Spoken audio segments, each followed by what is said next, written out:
Welcome back to another episode of the Unlimited Podcast. Today we have a very special guest. We got Rip, Pull, Repeat. Appreciate you making the time to come through and chat with us a little bit, man. What's going on? Not much. I just want to say appreciate you having me on. This is great. I've been watching you play Magic on, for a long time now. So it's kind of surreal to be on a podcast with you. Oh, man, that's cool, bro. I appreciate the support always, man. What got you into Magic the Gathering? When I was just a kid, I remember seeing the cards at like a local store. It wasn't even a card store. They just kind of had them at the front of the store, and you could buy like T-shirts and stuff there. And I had Magic the Gathering. I remember buying them. Yeah. And I was pretty young, so I didn't. It was a pretty complex game even then. Back when back in early 2000s, 1999. So it was like I just collected them. I liked the art, and then it wasn't until I started college, my roommate was like, hey, I had these old Magic cards. And I was like, oh, I used to collect those. I think I have a box somewhere. Yeah. I never learned how to play. And then he taught me how to play, and it was just like over. The gameplay hooked me. I'd never really played any other TCG besides Magic. Oh, man, that's money right there. I mean, what I will say, though, about that is vintage Yu-Gi-Oh! Like, when Yu-Gi-Oh! First dropped, bro, it was so good. I was so addicted to that game, bro. Like, I freaking love that game. I wish that Yu-Gi-Oh! Would have never changed from like where it was at that point in time. But that's dope, man. So you're an OG in the game. You've been OG of like 08.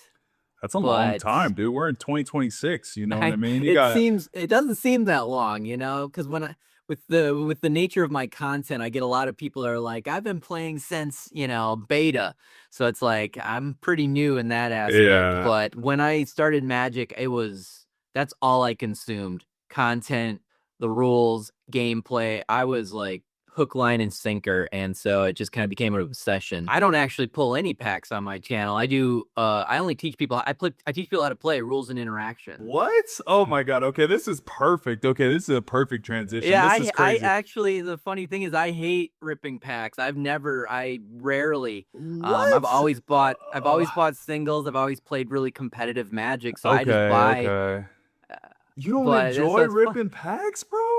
I came up with the name first, and then it was like, and the content came later, and then it kind of fell from there. So then, I just, I don't buy packs. I rarely do.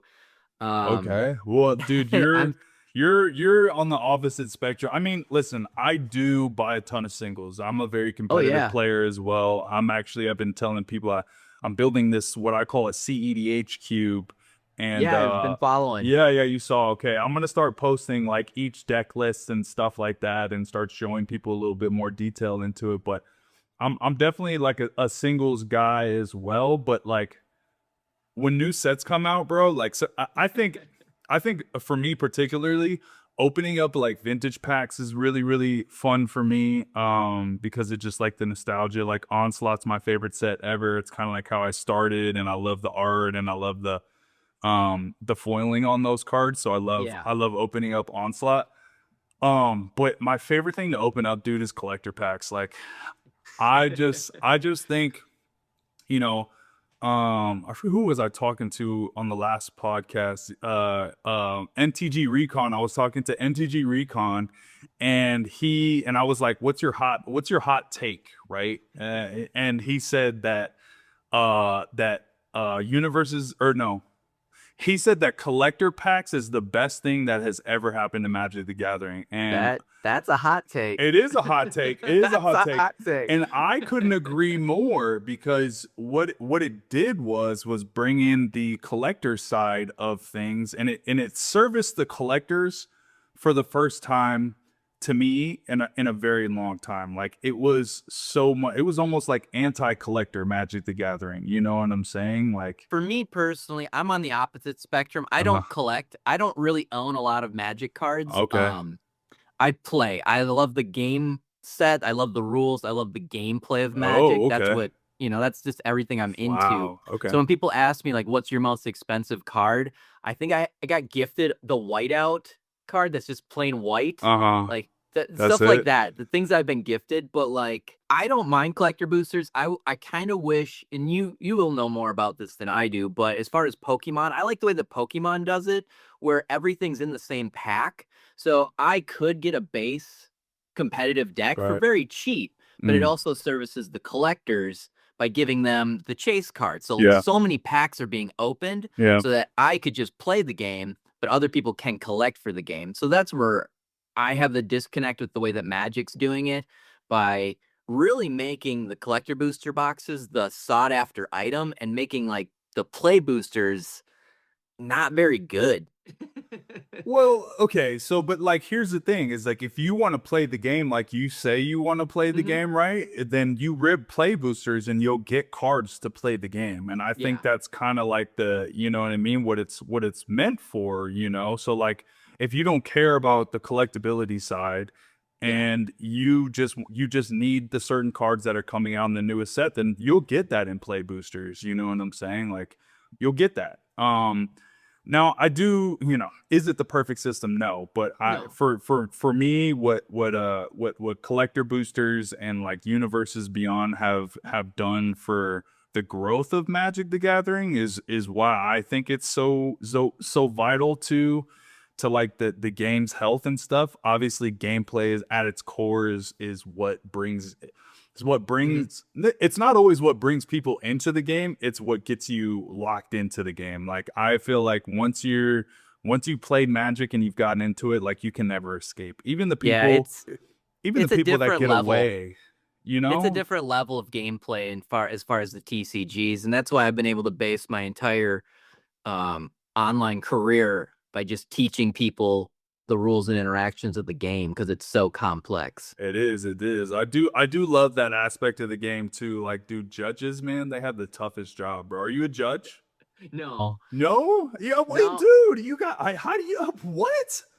You can't be the guy that teaches everybody how I complicated the so game is and not be a judge, when bro. I Like, started, well, for I don't there's no official judging program anymore, so no, really, I I didn't kind of know have that. that going for me. Okay. But when I first started out, I was working with an L3. I still talk to them. I talk to a Uh-huh. lot of judges. I Right. interact with a lot of judges in Magic the Right. Gathering space. And I reached out to them and I was like, "Hey, they've been following my channel. They've been helping me. I bounced some stuff off of them." And I asked them, I go, "Do you think it's beneficial for me to go get an L1?"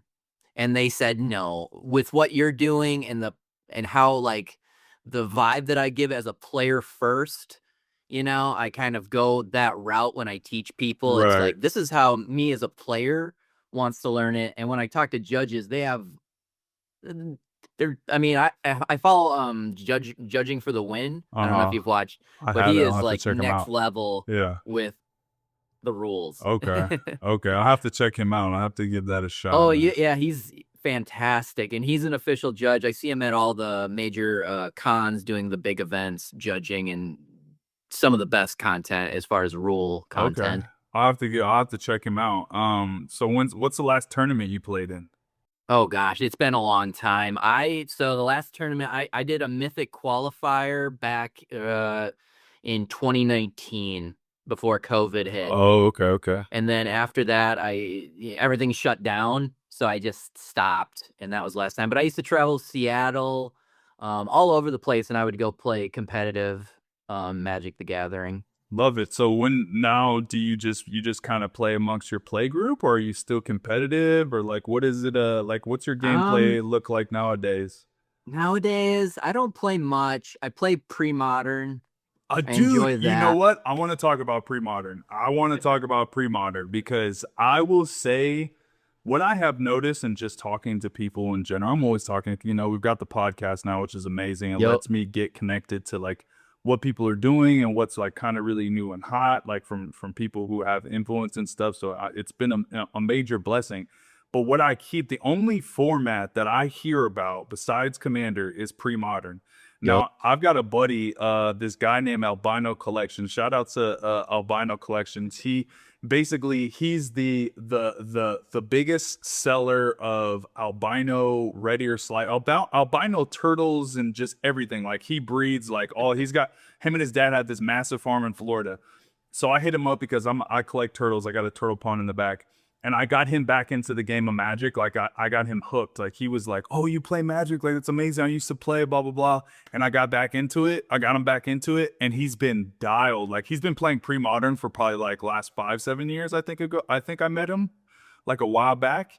And so I've known about pre-modern for a while, but every person that I talk to as of late that tells me like what other formats that they like, especially if they're a competitive player, like pre-modern is like number one. And Yeah. I kind of want to get into it, man. I definitely would like to see another format like really take hold right now, because standard is dead to Yep. me. Modern is dead. Legacy is dead. And Pioneer. yeah, Pioneer is poop. I never liked Pioneer. But I definitely think like pre-modern could be that. You know, I think Commander will be like number one probably forever, but like I definitely see pre-modern being like the next like new hot format.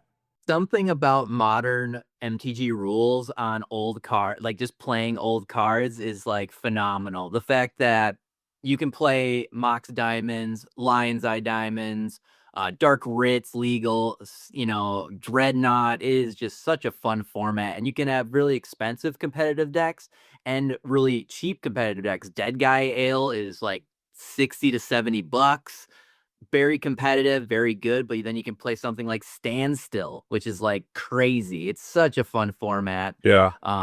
You can bust out your Sarah Sanctums, like playing Enchantress. Like it's an awesome format. It's really fun. And just I'm glad that it's starting to gain a lot more traction. I've been playing it for years and years now. Amazing. Anybody who's watching this right now, if you're playing pre-modern, tell me like comment which deck you're playing, because I want to know what the meta looks like. Obviously, I can look it up, but I'd much rather hear from you guys. If you guys are playing pre-modern, like what decks are you playing, and how long have you been playing? Because I'm this is a super interesting, like a conversation for me, because Yeah. the conversation is just always so deep around Commander, which I love Commander, and I'm not complaining about talking about Commander at all by any means, but I would like to see another format could really, really come to life, and I think that's the one with the most potential. I think a lot of people are excited for it. It's something different. It's something new, and it's fun because you can kind of like me personally. I only will play if all my borders are old before the modern border styles. Yeah, So okay. I have a little Okay. bit more of a pricier Yeah, yeah, yeah. side, but it's just a blast because it doesn't matter. You can use any version of the card. It's just such a fun format. Amazing, amazing. Well, if anybody's ever trying to pick up some pre-modern cards, you can go to cashcardsunlimited.com. We have everything, man. Pre-modern, obviously all the Commander staples, Pokemon, sports cards, everything collectible you guys could possibly looking for. If you're looking to sell your Commander collection and get into pre-modern, or sell your pre-modern collection and get into Commander, hit us up, man. We're always buying. So Cash Cards Unlimited, you can see us on Instagram, TikTok, all the socials, man. And if you guys aren't already subscribed, hit that subscribe button, man. We have a great time talking to amazing people like Rip Pull Repeat. Appreciate your guys' support always. Why do you think pack opening content has grown so much online? What do you think? What do you think It's a the It's reason for that exciting. is? I mean, it's that rush. I mean, I've been even someone who doesn't open packs. I've still watched rip and ships. I watch Cash Cards. I'm a good friend with Kilala. Yeah, shout outs So to Key Lala, bro. We love always, Allie. always. She's such a great. I mean, she's been such a great part of the company for a long time now. We really love her. She actually left us and then came back. Yeah, So she left. I was talking to her and yeah, she drove back, and I was like, awesome. So I'm yeah, excited. So had to yeah, get so her I back, watch man. her all the time, and just the excitement. It's fun. It's fun. Like it's not, I'm not a Scrooge here. I can Yeah, see yeah, yeah. fun when You can there's fun. appreciate it. When you open a serialized card and you know that that's So like a good. 1 of 500, that's crazy. That's Yeah. amazing. I've never done that. So it's like I understand the excitement. I get, and it's fun to it brings back that nostalgia that you're talking about of opening packs with your buddies and showing them, being like, yo, check out this pull I got, and you're doing that with a huge audience and everybody's hyped. And it's the whole community atmosphere is what I think is what's really brought about this new wave of Magic opening for sure. So even though you're not a consumer opening up the products, you do like to you do enjoy watching it. You do enjoy like interacting with the collector side of things. You're just not much of a collector yourself. Well, yeah, you can't be in the Magic community and not, I mean, Magic first and foremost is a collectible card game. That's the point of the game is to open packs to make money. And what we were blessed with was the fact that Magic also is a highly complex, competitive, fun game. So you get kind of the best of both worlds. And I understand that from a game aspect, a business aspect. So it's like I get it. Yeah, 100%. I mean, that's a big part of it. I think it's all the whole thing is amazing, man. The whole community is just so cool. TCGs in general, whether it's Pokemon or Magic or One Piece is blowing up right now. Yeah. What do you think about these other TCGs? I know we like kind of touched on Yu-Gi-Oh, vintage Yu-Gi-Oh and stuff, which seems like Yu-Gi-Oh is kind of having a bit of a comeback. They're kind of switching some stuff up, and it just feels like this is the age of TCGs right now. I mean, you've got like the Gundam TCG, you've got obviously One Piece, you've got there's a couple. There's a Naruto TCG coming out right now. The Dragon Ball Z TCG has been getting a lot of hype as of late. I mean, and I feel like people are reaching out to me about new games just constantly. So I mean, what do you think about the state of trading card games right now? Do you have any interest in any of the other games? Yeah, I was a big player and collector of MetaZoo before that went Oh, you're crazy. part of the MetaZoo craze. Okay, Yeah, okay. I enjoyed MetaZoo. I thought it was weird and different, and the wall breaking effects, and it was interesting. I thought the art style was funky, and just I was like, let's try it. So I really enjoyed MetaZoo. I Okay. also enjoyed the whole history of MetaZoo, their Yeah. idea of becoming this weird conglomerate, and like they added coins to their booster packs because they wanted every store to have their own like bubblegum turning thing where you could only get custom cards from like a Yeah. Target or a Yeah. Walmart. And it was out there and just crazy. And I never like went into it as an investment. I went and Right. played the Just for game. I for the enjoyed the fun, yeah. game. I have a lot of MetaZoo sealed product because you can buy it for like pennies now. So cheap. Yeah, yeah, yeah. it, That was it a crashed. that was a So I like the crazy. history of MetaZoo. I find that the history of MetaZoo to be much more fascinating than the game itself. Obviously. I do play Yu-Gi-Oh. I have Yu-Gi-Oh games on my Switch that I enjoy playing quite a bit. Pokemon, I enjoy playing. Like I said, I enjoy playing all of these card games. Yeah. Do I know as much as I do about them as Magic, I do yeah. Magic? Not No. even Me close. either, But by the way. And I own a trading card shop. I don't know yeah, anything I just like about. playing them.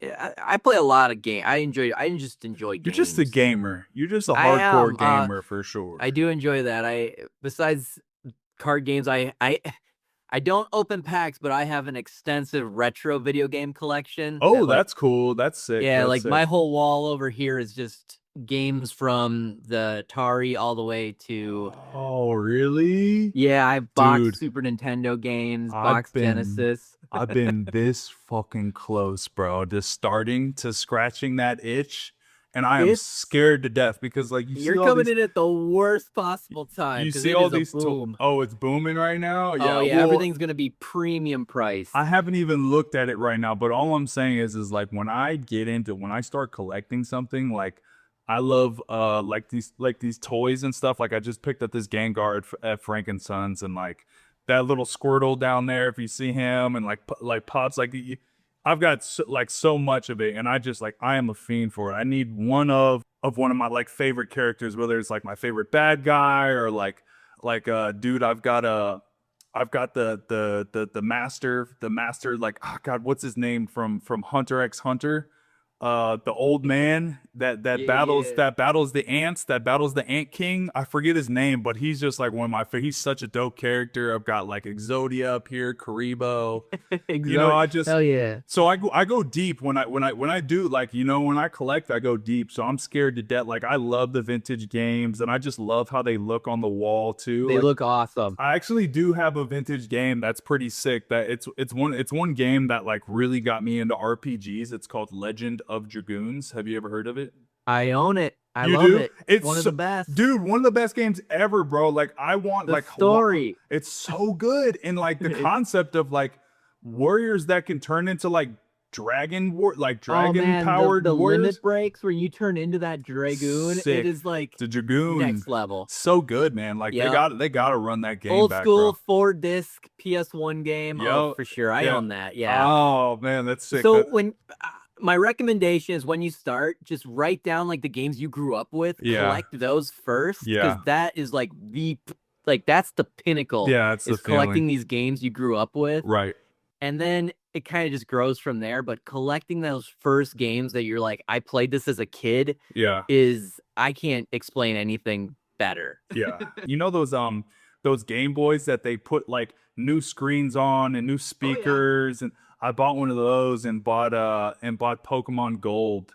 Oh, yeah. So I'm Heart gonna Gold. yeah, Premium. yeah. So dude, I'm kind of into it. I've scratched it a little bit, but like, dude, like I said, bro, I'm scared to get into it because I know I'm gonna go so deep. It's rough, and like I said, it's really popular now. So like Everything prices are is premium, but like I said, just collect the ones you started with, and it is like, oh, it's such a good feeling. amazing. I love it. I love it. Okay, well, listen, brother, we're towards the end of the podcast here. We'd like to end off the podcast with a little rapid fire. So I'm just gonna ask you short questions. You know, first, whatever comes to mind is, and you know, shoot it out. Pokemon or Magic? I think I know the answer to this. No, Magic as a trading card game, but Pokemon as like a franchise. Like, as okay, that's fair. That's fair. That's fair. Because I consume Pokemon for so I love long. Like, Pokemon. so good. Though I still play the games, even when they like putting out the same game over and over again, and I just keep buying it and playing it. Man, they just keep Me getting too. I love it. It's crazy. All right, vintage packs or modern sets? Vintage. Vintage. Got it. Got it. One pack or a full booster box? One pack. Fair enough. Keep the hit or sell it? Sell. Favorite card you've ever pulled? Favorite card I ever pulled? Oh my gosh. Favorite card I ever pulled, probably. Oh god. Probably Colossal Dreadmaw. Okay. All the questions that apply to the guy that doesn't open product. I know, you're just nailing me. I'm like, hi, dude. I Tough don't questions. Tough questions. Know. That's Meme good. card. If you could open any sealed product ever released, what would it be? Magic 30. Magic 30. That is a hot take right there, sir. Give me that Magic 30. That's cheap portable dual lands. That is crazy, bro. I'm clipping that for sure, bro. That is give me that not what I Magic 30. expected. I was about to go to those dumps and that they dumped all the product at and go start digging. Dude, there is so much hate for that product, bro. It is, I have never seen anything like it, bro. Anything even remotely close. Like, if you're opening that product online, like, you're just getting absolutely torched. It's like bad for business to have it. It's brutal. The reason I like Magic 30 is because they have all the updated rules text for all of the alpha cards. Oh, okay. So if you want to know how to play Chaos Orb, the best way is the Magic 30 because it has the proper text on them all. Okay. But also, I like it. Yeah. I collect it. I have almost all the duels in Magic 30. I'm trying to get some power in Magic 30. There you go. There you go. I'm always hunting at the cons. I always go up. I go, hey, what Magic 30 you got? And they always say none. So you're one. That's amazing, bro. So you don't really collect, but the one thing you do collect is the most hated set in Magic history. Yeah, exactly. Of all time. That's so good. Oh, that's so good, man. That's the perfect way to end off the podcast, man. Thank you so much for coming and being a guest here on the Unlimited Podcast, guys. If you guys don't already subscribe, please hit that subscribe button so we can do more interviews with amazing guests like this guy here. Again, make sure you guys go follow him and show some support. And again, bro, just thank you for the time. Yeah, thank you.